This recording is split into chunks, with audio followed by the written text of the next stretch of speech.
प्रज्ञा मिश्रा की बहन की हत्या क्या 1.5 करोड़ रुपए के लिए की गई, ये बात करेंगे इस डिकोडिंग क्राइम के जरिए। 18 अगस्त को फैमिली कोर्ट के अंदर जब तलाक की अर्जी लगी हुई थी, वहां पर जो दिव्या मिश्रा है वो एलुमनी मांगती हैं लगभग 1.5 करोड़ रुपए की। और ये जो पति है, जो मानस है, इस बात को लेकर टेंशन में था कि घर पर बीमार बहन है और मैं 1.5 करोड़ रुपए किस तरीके से तलाक के बाद अपनी एक्स वाइफ को दूंगा। इस बात को लेकर झगड़ा बढ़ते हुए जा रहा था और ये झगड़ा इतना ज्यादा बढ़ा कि खून खराबे तक पहुंच गया। बात करेंगे इस डिकोडिंग क्राइम के जरिए जो खुद प्रज्ञा मिश्रा ने सोशल मीडिया पोस्ट करके यह भी बताया है कि सुहाग रात वाले दिन जीजा और उनकी बहन के बीच में इस बात को लेकर झगड़ा हो रहा था कि जो खर्चा है हम 50-50% बंटवारा कर लेंगे, और इस बात को लेकर मानस ज्यादा खुश नहीं था। बात ये भी निकलकर सामने आई कि जो मानस की जो बेस्ट फ्रेंड है, जो दोस्त हैं, वो ये बता रहे हैं कि लगभग उसने 2 नहीं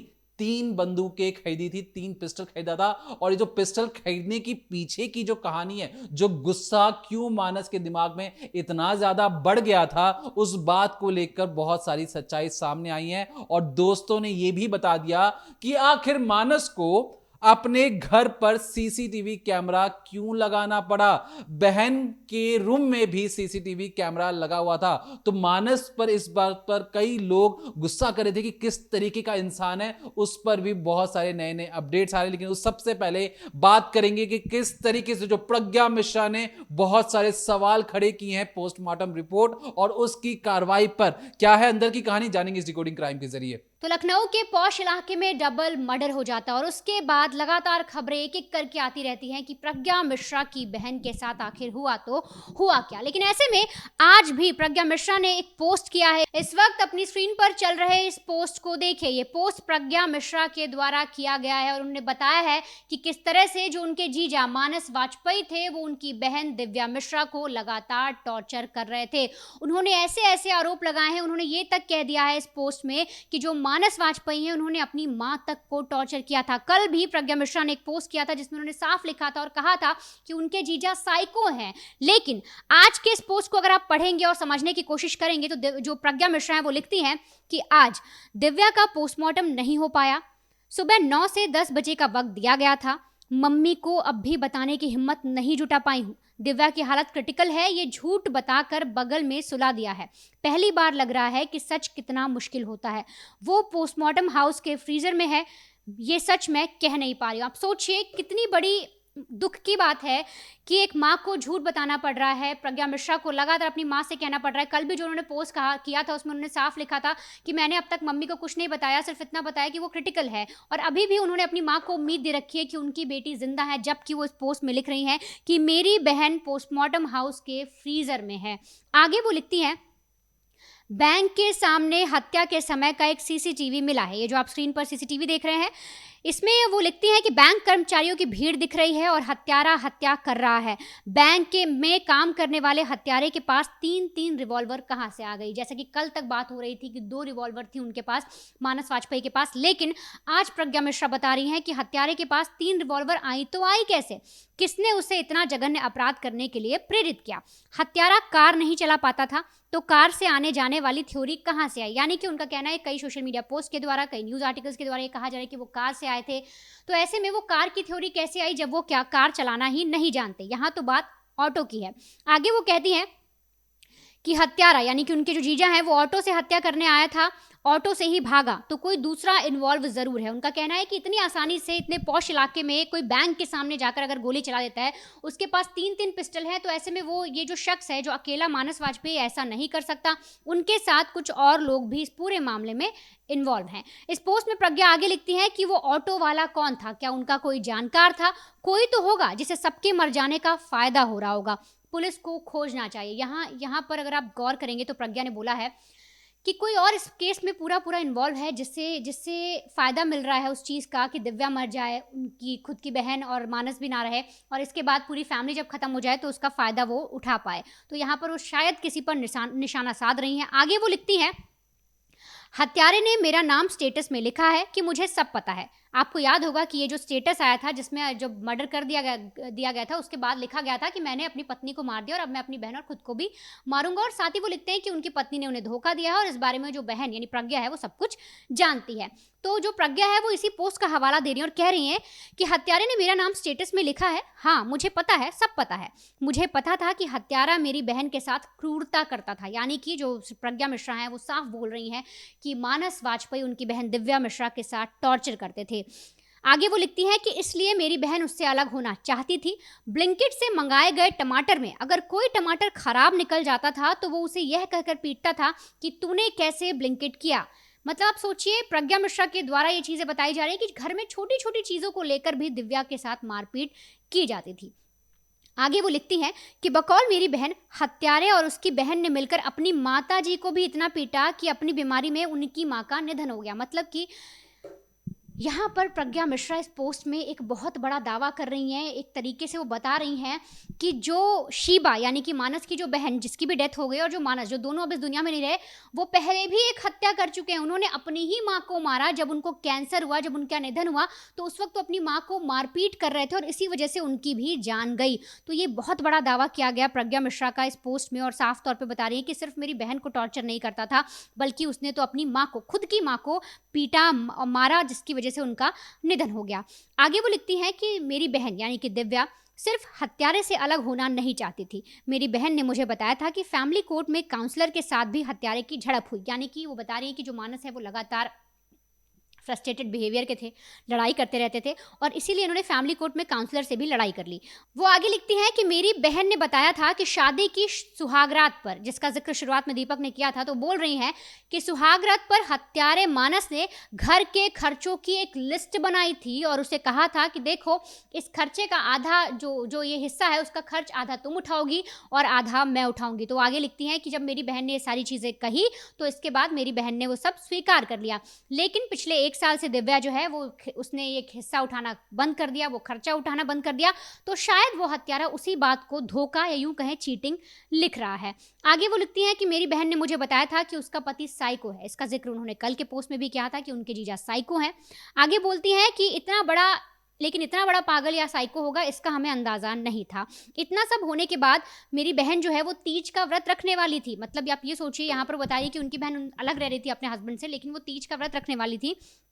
और साथ ही साथ हाथ में हत्यारे मानस का टैटू भी अभी तक मेरी बहन ने नहीं हटवाया था। मतलब जो प्रज्ञा मिश्रा बता रही कि उनकी जो बहन दिव्या है उनके हाथ में उनके हस्बैंड मानस के नाम का टैटू था, वो भी अभी तक नहीं हटाया गया है।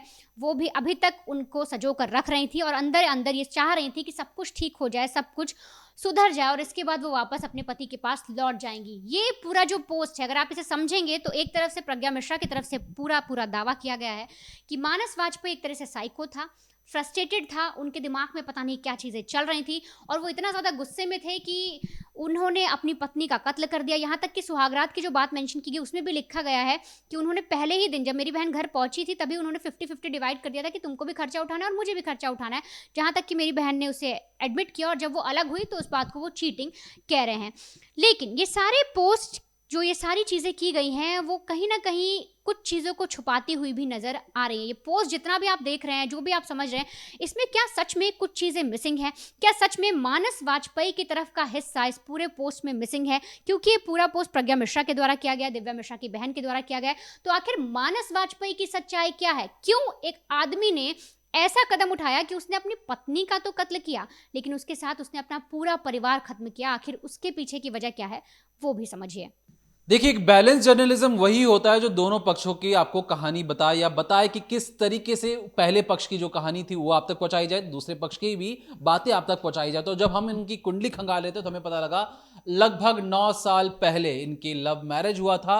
9 साल तक ये लव मैरिज जो कहानी थी हर किसी को पसंद आ रही थी, लेकिन धीरे धीरे चार दीवारी के अंदर बहुत सारी ऐसी तलखियां बढ़ते हुए जा रही थी। खर्चा तो महज एक बहाना था और भी कई मसले थे जो मियां बीवी के बीच में सॉल्व नहीं हो रहे थे। इन्होंने 2018 में भी फैसला कर लिया था कि हम लगभग अलग हो जाएंगे, लेकिन तब जो मानस की माता जी हैं उन्हें कैंसर हो गया था और उसके बाद फिर से दिव्या मिश्रा उनके घर पर जाती हैं, देखभाल करती हैं और फिर से वहां पर उनका रहना शुरू हो जाता है। लव मैरिज के ठीक 1 साल बाद घर छोड़कर जाना, फिर वापस आना, मां की देखभाल करना। लेकिन जब मां की भी कैंसर से मौत हो जाती है तो घर पर एक बीमार बहन थी। और ये जो हम सारी आपको डिटेल बता रहे हैं, दैनिक भास्कर ने बिल्कुल एक्सक्लूसिव रिपोर्ट अपने वेबसाइट पे छापी है, जहां पर उन्होंने दोस्त के जरिए सारी बातें लिखी हैं, वही सारी चीजें हम आपको बता रहे हैं। तो वहां पर दैनिक भास्कर की रिपोर्ट के मुताबिक दोस्त का आगे ये भी कहना था कि जो बहन अक्सर बीमार रहती थी, बीवी दिव्या मिश्रा ने इस चीज को लेकर अक्सर झगड़ा करना शुरू किया कि मैं तुम्हारी बहन की देखभाल नहीं कर सकती, तुम्हें इससे अलग होना पड़ेगा, इसकी शादी करवाओ या किसी भी तरीके से इससे पीछा छुड़ाओ। लेकिन मानस अपनी बहन को नहीं छोड़ना चाहता था और इस वजह से आए दिन घर पर झगड़े शुरू हो गए और झगड़े इतने ज्यादा बढ़ गए कि प्रज्ञा मिश्रा खुद अपने पोस्ट पर, जो पत्रकार प्रज्ञा मिश्रा है, साइको या कहें पागल कह रही है अपने ही जीजा को। अभी जब सारी बातें निकल कर आती हैं कि कोई एक पक्ष पागल कह देता है, दूसरा पक्ष के जो दोस्त है वो कहते हैं कि जो मानस है वो घर पर लाचार हो चुका था, अपनी बहन की देखभाल करना चाहता था लेकिन बीवी करने नहीं दे रही थी। और इसी सिलसिले में जो पति है वो आने वाले वक्त में अपनी बीवी की घर को छोड़कर किराए पर रहना शुरू कर देता है, अपनी बहन को वहीं पर रखता है। और बतौर एसबीआई में जब वो ऑफिसर नियुक्त हुआ, जो उसकी वाइफ थी वो आईसीसी बैंक में मैनेजर लगती है।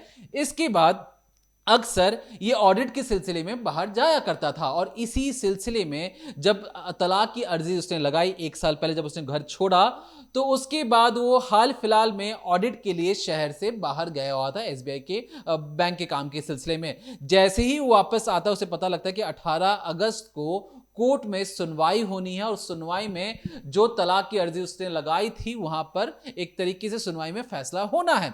जब वो कोर्ट पहुंचता है और पता लगता है कि जो बीवी दिव्या मिश्रा जो आईसीसी बैंक मैनेजर थी, उनकी तरफ से लगभग लगभग 1.5 करोड़ रुपए एलुमिनी मांगा गया है। अब आपको बहुत सारी बातें क्लियर समझ में आ रही होंगी कि व्हाट्सएप स्टेटस में जिस तरीके से पत्रकार प्रज्ञा मिश्रा ने कहा कि कोई कातिल उनका नाम लेकर यह कह रहा है कि उन्हें सब चीज पता है, तो जो पत्रकार जो प्रज्ञा मिश्रा की जो बहन जो को फैमिली कोर्ट में 1.5 करोड़ एलुमिनी मांग रही थी, तो वहीं पर उनके दोस्तों का यह भी कहना है कि 1.5 करोड़ रुपए बहुत बड़ी कीमत होती है और इसे देने में मानस असमर्थ था और इसलिए जो गुस्सा बहुत ज्यादा बढ़ता है और वो अपनी बहन की देखभाल भी करना चाहता था। तो उसे ये लग रहा था कि मैंने अपनी वाइफ को इसलिए छोड़ा क्योंकि वो मेरी बहन की देखभाल करने से मना कर रही थी और इसीलिए उसे लगा कि उसकी जो बीवी उसे चीट कर रही है। पहले तलाक की बात थी, अब पैसों की भी बात आ गई, बहन की देखभाल नहीं करनी, तो उसे समझना पड़ेगा कि मैं अपनी बहन की देखभाल कैसे करूंगा। और तभी वो फैसला करता है कि मुझे अपनी वाइफ को या कहें एक्स वाइफ दिव्या मिश्रा को मौत के घाट उतारना है। वो घर पर जाने से पहले दिव्या मिश्रा के डेली रूटीन को फॉलो करता है। 18 अगस्त का ये पूरा वाकया था। उस रोज दिव्या मिश्रा कैसे जा रही है, कहां जा रही है, हर एक चीज वो अपना रेकी करता है, पता करता है। 19 अगस्त को हथियार खरीदता है, एक 9 mm की पिस्टल खरीदता है, 2 कट्टे खरीदता है। उसके बाद उस 19 अगस्त को भी वो रेकी करता है। फिर 20 अगस्त को वो बैंक के बाहर जाकर अपनी वाइफ को कॉल कर कर कहता है कि बाहर आओ, तुमसे बातचीत करनी। वहां पर वो झगड़ा मार पिटाई करना शुरू करता है। गार्ड्स आईसीसी बैंक के जो थे वो बाहर निकलकर बचाने के लिए दौड़ते हैं।